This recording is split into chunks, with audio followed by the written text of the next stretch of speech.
There was a bunch of tear gas and flashbang grenades as ICE tried to push off the ICE resistance from the scene of a shooting. This now, just in the past minute, from the Department of Homeland Security, ICE agents shot at least 2 people who were here illegally that were attempting to fight with ICE. This is the statement.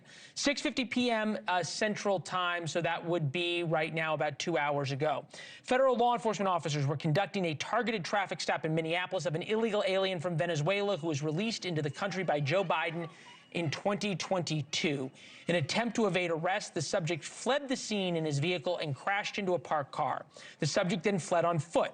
The law enforcement officer caught up with the subject on foot and attempted to apprehend him when the subject began to resist and violently assault the officer.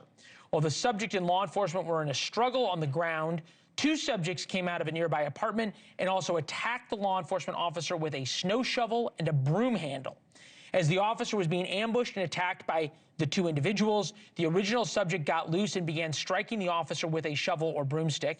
Fearing for his life and safety as he was being ambushed by 3 individuals, the officer fired defensive shots to defend his life. The initial subject was hit in the leg. All 3 subjects ran back into the apartment and barricaded themselves. The attacked officer and subject are both in the hospital. Both attackers are in custody. The attack on another brave member of law enforcement took place while Minnesota top leaders Governor Walz and Mayor Frey are actively encouraging an organized resistance to ICE and federal law enforcement officers. Allie Bradley, our reporter on the scene. Her camera. Allie, are you able to talk to us right now? Yeah, hey Leland, we're here on the scene. Okay. We were seeing scenes that looked not fairly chaotic, but it was clear that ICE had decided it was time for the protesters to go. Have things calmed down now?